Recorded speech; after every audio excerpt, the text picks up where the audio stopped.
show, I want to start off with executive producer Nicholas Wooten. Next up is executive producer Walter O'Brien, who also inspired the show you just saw. He's a real-life genius. Executive producer Nick Santora. Elliot Scavell, who plays Walter and has mad driving skills.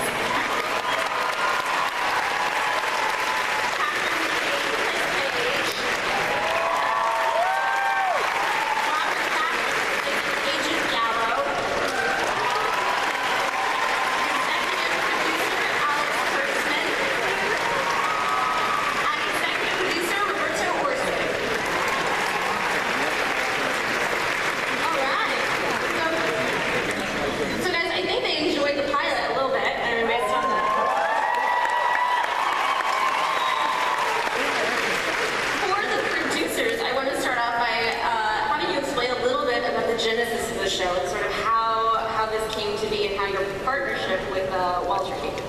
We're sitting next to the genesis of the show right here. He's 197 IQ, real life hero, has saved the world several times over, most of which he's not allowed to tell us about. And, you know, how could you not make a TV show about this guy? Walter, that's kind of an intimidating thing for people to come up to you and be like, we want to make your life into a show. Was there any anxiety you had about that or any concerns or anything like that? Well, I'm left brain dominant, so thankfully anxiety and nervousness and so on are very minimal for me. I mean, pretty much any feelings are. But yes, you know, if I had feelings, I would have anxiety. The truth is, Walter has the ultimate trump card. If we ever write anything that annoys him, he will delete our identities. Yeah. But you were telling me a little bit about why you decided to actually do the show, because that's, I mean, it holds a little bit of a bigger meaning to you, right? Sure. Well, the story behind the genesis of it is, for 25 years now, I've run a company that I refer to as a home for the mentally enabled. It's for people with high IQ and low EQ, and we try to make them functional in society and make them useful. And finding geniuses is hard. 150 IQ, which is our minimum, is 1 in 10,000 people. So what we did was we figured, what if they could find us? What if we had more awareness and people saw themselves in the show and Googled and found the real company and reached out to us?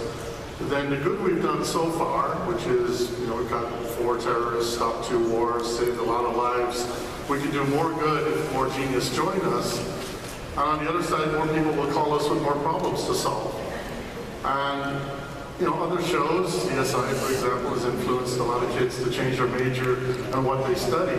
So 5 or 8 years from now, people started studying computer science or artificial intelligence because we made it look cool. That might just help this country a little bit.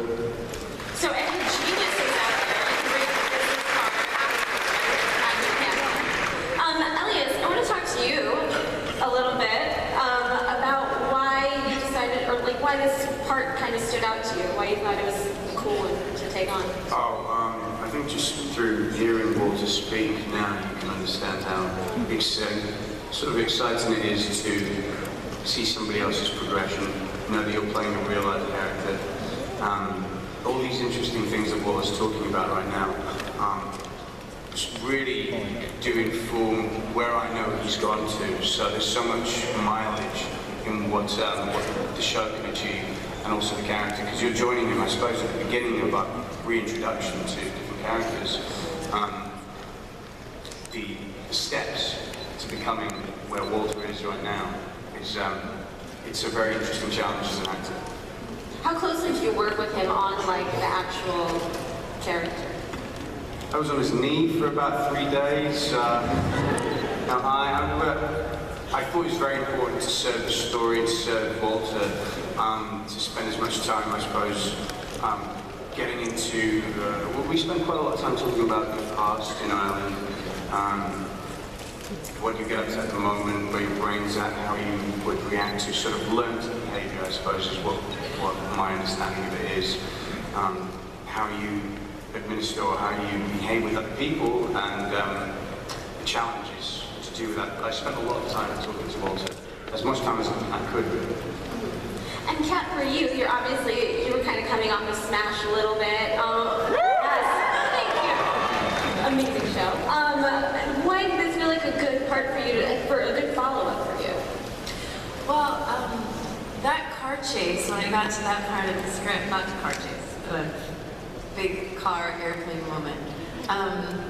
Well, I mean, first of all, I think that playing a character that was so different from something I did on Smash, she was a young mother, you know, raising a child on her own is something so different. And then all the action elements that we have in this show. And, you know, I think the thing that we talk about so much that we love about the show is that it has so much heart. And yet it's funny, and there's these moments of high action. And, so for me, when I was reading the script, I just thought, wow, this is something so different and something new for me to try. And, you know, just a really different character. Kind of a more grown-up character. Yeah. You also got to show off your mad driving skills. I mean, that's kind of fun. I'm sorry, what did you say? You got to show off your mad driving skills. Oh gosh. Do you know we weren't moving at all when we were shooting? That was the hardest thing I think I've ever had to do. Right? I was, you know, Justin just kept coming up to me, Justin Lin, our director. He's not here, right? No. And he Nobody's watching it. He would come up to me and he was like, so, here's the thing, I'm just not buying it. I'm just not buying it. And I was just like, oh, this is the hardest thing I've ever done. So that it really was hard because you're not moving at all. Like the whole thing is complete imagination. But it was fun, wasn't it? We had Ferrari that we did all the stunts in where we didn't move, and the only car that I drove was a Datsun. 1979 Datsun, and you drove the VW for it. I did actually drive that for a second, but all the like crazy stuff I wasn't actually doing. It's not a good swap. For the producers, how much of the show is going to be action adventure and how much of it is going to be character development? For anyone who wants to take it again. The show's about the characters, at the end of the day. The action and the adventures each week, and there will be an adventure and a problem, a conundrum that this incredible team has to attack each week. But that only exists to affect and reflect on this incredible team of characters. It's a character-driven show. That being said, the action's going to be amazing. But I think as Nick was just saying too, you know, this idea that the higher the IQ, the lower the EQ is such an interesting problem for us, and it was, I think, one of the things that got us so drawn to this from the beginning, that the things that we take for granted as being normal everyday tasks are impossible for these geniuses, and the things that we would think are impossible are normal everyday tasks for them. And so watching them learn to raise their emotional intelligence and learn to adapt to the world, I think makes them underdogs that everybody can root for. So in many ways, the action would be nothing without that as the beating heart of the show. That being said, the action will continue to be what it was in the pilot, if you all like that. You know, that's our plan. Can we get into the characters, like especially the Team Scorpion's backstories? Because we saw some flashbacks. We will absolutely be getting into their backstories, and I think you know, we're going to get to know these people as well as we can. I think everything, all the action stuff and all the adventures that they're getting into are going to reflect on every bit of their personality. And you know, I would say one of the most interesting things about Walter's world in the real world is that these are incredibly gifted people on one hand. And then on the other hand, they are, you know, they can be extraordinarily awkward. So moving forward in sort of the adventures and what we're doing and the character development and all that stuff is putting these people in situations where they're absolutely perfect, and then also putting them in situations where they're horrendously bad. So that's sort of the fun of, you know, the fun of the adventure stuff moving forward. Mm-hmm. Robert, Patrick. Hello.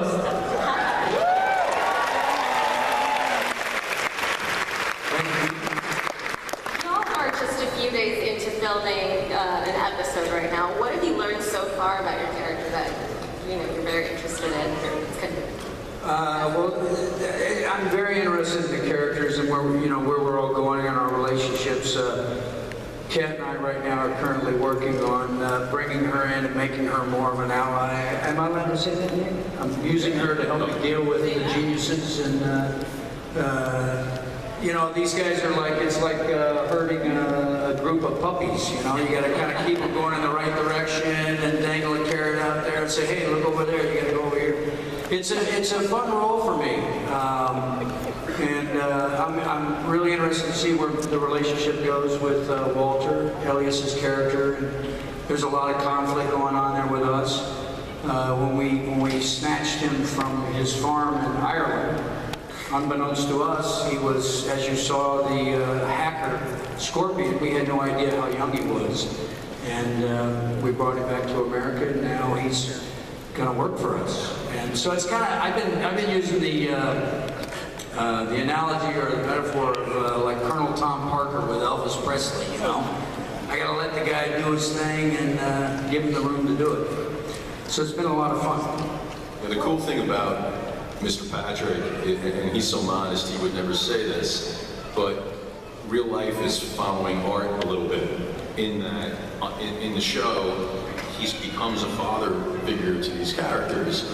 And on set, Robert is helping these actors, because we have this huge group of actors, and they're all so talented, but when you're working with someone like Robert Patrick, it's very easy to turn to him and look up to him because he's been so successful. And Robert will openly give advice and be incredibly generous with them, and everyone feels that on set.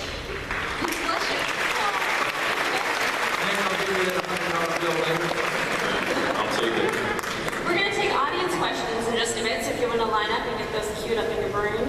I want to go to Roberto real quick because I did get a lot of questions on Twitter about where Paige and Walter's relationship is going to be going. What can you say about that? For me? As Robert was saying, the idea of having a connection to humanity, in a sense, is the bridge between humanity and the problems that they solve are what Robert's character and what Paige fulfill with Scorpion.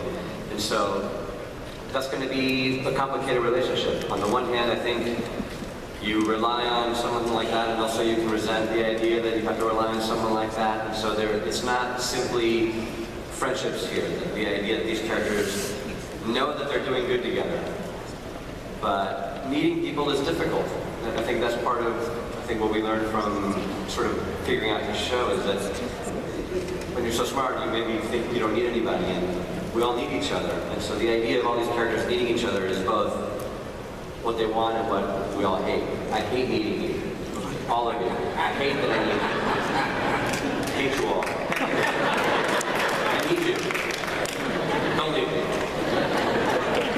I also got asked on Twitter a lot. I mean, Walter, the character, doesn't seem too much like a singing guy, but we got some singers up here, like with an A. Like, is there ever going to be any musical element to the show in some way? I mean, like, If I gotta sing. Who knows? I mean, possible. Okay, so do we have any questions out there? Yeah.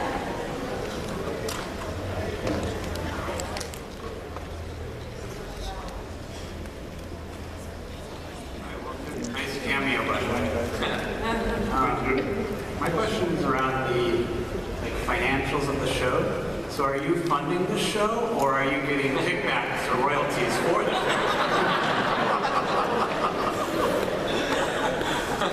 I'd like to know that too, Walter. I don't know, what would be the smart move? You don't know. No, CBS has been extremely good, extremely generous on supporting the show and really grasping the idea. It's a celebration of intelligence. And we don't do enough of that anywhere, let alone on TV. I think it's about time.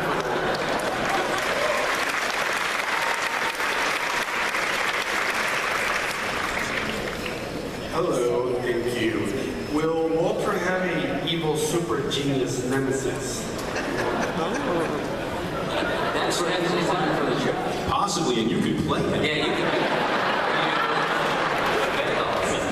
We've always talked about something down the line that there could be somebody who was, who is, what's known in his world as a black hat hacker, who could be, somebody who's definitely in that role. So it's something to talk about. Good idea. That's a good question. The answer in real life is not anymore.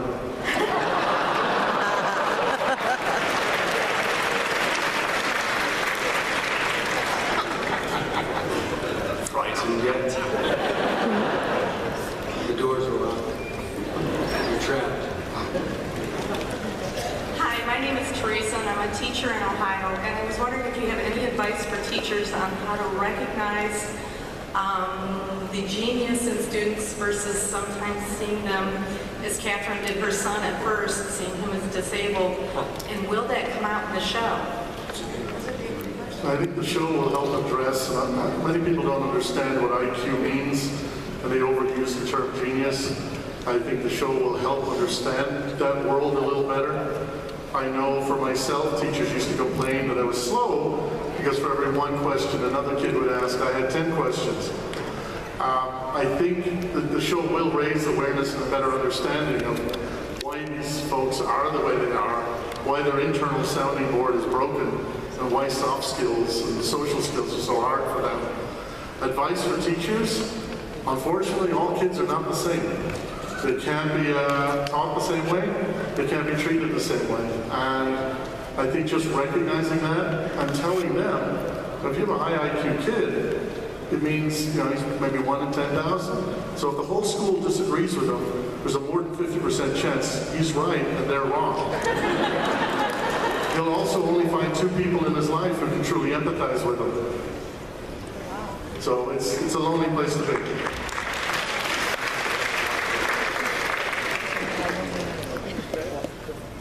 Hi, my name is Andrew.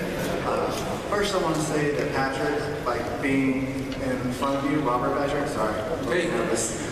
Me in front of you right now, I'm suddenly 7 years old watching T2 for the first time.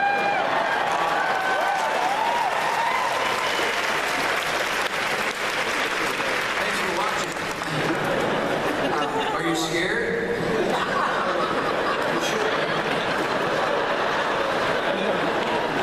I slowed down a little bit. But my question's for Catherine.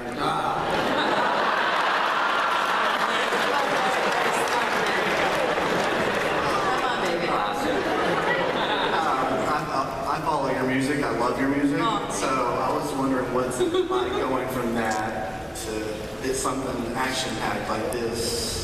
Right. What,